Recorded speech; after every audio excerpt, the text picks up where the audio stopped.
It's gonna happen. Ladies and gentlemen, two big things to talk about before we hop into the introductions. First off, I want to see more action on that Reddit thread. I keep tapping out looking for new shoutouts, new poetry, new predictions, and there's nothing there. You let me down. Go over to Reddit and get involved with the thread, guys.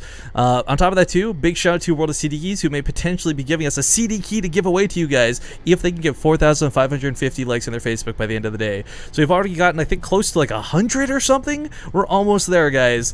It'll be awesome. We'll raffle it off on the stream. We'll do it immediately after the broadcast.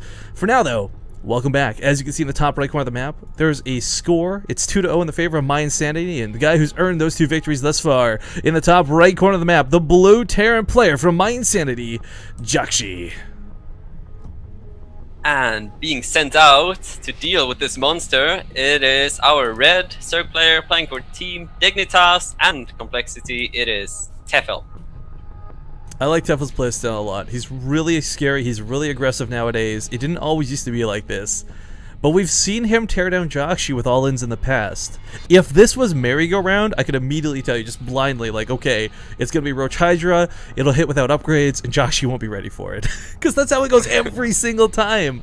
But Frost is a different map. And while you can do Roach Hydra here, it's not necessarily the best choice because you're so limited to these, like, engagement areas. Yeah, indeed, and you can have like, you know, siege tanks kind of on that high ground overlooking the third and natural, so there's a lot of potential for the Terran to defend it a bit easier. And we have a nice opener here for Jajki, I have to say, because Tefel's opening 15 pool, as he's kind of known for doing in almost all of the matchups quite frequently. Maybe expecting, you know, Reaper opener out of Jajki, but Jajki did go for the CC first, so he's not going to be going for Reapers at all, so a little bit of an edge here for Jajki, I feel. Yeah, but funny because again, the Reaper is such an intricate part of this matchup now. You know, Reapers, Hellions, no Marines. I mean, it's come to the point too where a lot of Zerg players are just floating the Overlords over the barracks till the 6-minute mark because, let's be honest, Marines typically don't come out. Yeah. And then you have that one odd game where Marines do come out and you lose like 2 Overlords and you're like, ah, no. You're like, bro, what is this, Wings of Liberty? What are you doing with Marines out? Come on, Reapers are good now. Yeah. Well, I think for Tefel, like, moments. The thing I think that makes him so deadly, it's not about his aggression or his timings, it's the fact that he's really mastered Zerg, I gotta say. Like, no disrespect to any other player in the world, but like, a lot of Zerg players, they get stuck on one style. Tefel, I've seen use Swarmhost, I've seen him do Roach Hydra, I've seen him do Lingbane Muta. I mean, he's a guy who's got pretty much every aspect nailed down. Jajki snuck this SUV over here. What? Does it scout? Let's say, like, what does he do? Put like a weird bunker there? But the Queen's already out, so it wouldn't make sense. Yeah, that's not gonna work. Actually, who's it? Reality. I think it was Reality a long time ago on Belshire did this really cool thing where he actually proxied a barracks behind the mineral line at the Natural on Belshire. And because there's so much dead space, no one saw it, and he built a bunker right next to it as well. What? Really? Oh, maybe it wasn't Reality, it was one of the Korean players. Okay. Yeah, it was like for an IEM or something, and I was like, whoa, what's happening right now? Sounds pretty cool. Sounds annoying as hell. Well, that's, again, like, another way the map's changed and shaped up a lot. It's like, yes, there's still room for cannons, but, I mean, you can't really do any weird stuff. They've closed down a lot of mineral lines. I mean, I think King Sejong is got to be the only big one nowadays, because most of them are pretty closed off. No, it's actually, you know, I just realized with these cross-spawn locations, you know, the third base being taken down here makes sense, because, you know, the cliff of scumbaggery, etc. up here to the north. Yep. This isn't something that really seems to come into play that much anymore. I think when Frost was fresh and brand new, it was such a big part of the matchup, and we still all reference it because we've seen the cliffs still play good effects later on. But this base is like pretty much always a 4th or 5th now. I've even seen, I don't know about you, there's a lot of Zerg players who even just expand southwards rather than go north. Yeah, I mean, these positions I'd probably take the north base because it's just, I don't know, it's so hard sometimes. Like, when you don't really have like a big number of meters, it can be really hard to, you know, keep that southern 4th base alive, but you can't get creep all the way down there. So, you know, if the Terran just pushes there, you're gonna trade really badly. So I kind of prefer to take the, you know, the pocket base in the north, where you can have creep at least around the base. And yeah, the high ground is a pain, but yeah, the southern base is quite hard to defend. But it's, yeah, people do it differently. Well, I guess the drone here. Hellion starting up, and again, I do need to remind you guys. Well, I don't know if Jajki will utilize it or not. We got to see a cool kind of build out of Bunny earlier, but let's not forget, like, it was only like, what, 4 days ago now, there was a Hellion change. So now when you get the armor, you no longer have to research transformation servos. It puts a little bit of a higher priority in keeping these alive, so they can become Hellbats later, instead of, like, you know, sacrificing them for 4 drone kills in the natural, like we've seen in the past.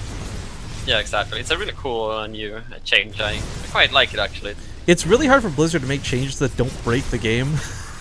Yeah. But, wow, he's actually starting to snipe off quite a few queens here. Queen. Yeah. Almost got the second one. That would have been really nice, of course, if we could have finished it off. But as the roaches start coming out, this will send the Hellions back. Behind us, though, Marauders coming out. This is, again, something we're seeing a lot out of the best Terran players. It's weird, because, you know, in PvZ, there's that sort of automatic reaction. You open Phoenixes, so they go Hydralisks, thus you go Colossus, thus they go Vipers, like the constant counter back and forth. But in TvZ, that was never there. It's like, okay, you go Hellions, they kill the Zerglings, so they make Roaches to counter the Hellions, and then it just stopped there. Like, I don't know why it never went that further step, but now we're seeing a lot of Marauders being integrated earlier on. Yeah. I mean, a lot of the reason Marauders weren't integrated, granted, it's not like we don't know, it's because Mutalisks kill anything that doesn't shoot up. But it's just becoming more and more common for Terran players to play a little bit more ballsy with that lack of anti-air. And he's going to be getting more Marines when he gets those reactors and those additional barracks, but you never know, it could also be because he is versus TEFL, so I mean, you want to have Marauders versus TEFL, so that might be why as well. But yeah, definitely with this new Hellbat change, yeah, like early Marauders, like we saw Bunny do, strategies like that is kind of, gain popularity, so yeah, not surprised to see that either. And we had to actually go for the really quick 30C and E-base before the barracks, I think, so he's got a nice economic opener. What is with that evolution chamber? Well, it works out, but it's really weird. Yeah, that's weird.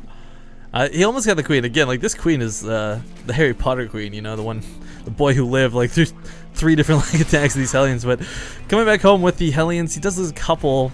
This is scary though, because this is TEFL's comfort zone, Roach Hydra. I know I kind of referenced it before. We kind of decided like maybe not a lot of people do this, but this is a hard thing to hold off. You need combination tanks and medevacs, and right now Jakshi doesn't really have much of either. Now it's just Roaches for the time being, so this is far from the end of the game. But this is gonna actually dictate a small SCV pull to spam repair the bunker. That's great. He's already done some damage, and he's got 5 gases, he's got Hydra tech, he's got +1 finishing, and he's still pushing Jakshi back all the way up into his natural. And Jakshi already lost a few SCVs, and he's gonna have to live 3rd now. I mean, Jakshi can do okay now that his medivacs are out, but I mean, TEFL's got a nice setup here. Hydra's on the way, +2, +1 on the way. He's gonna lose that bunker. That's gonna be really hard to hold after this. Yeah. Even tags his own supply depot there for a second.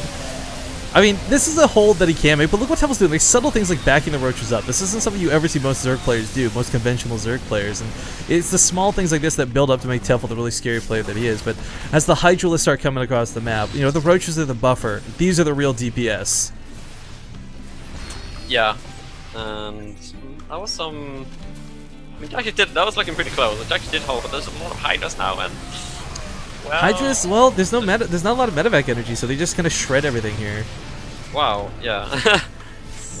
God, that small, was it the 0.05 attack speed increase? Just changed these so heavily.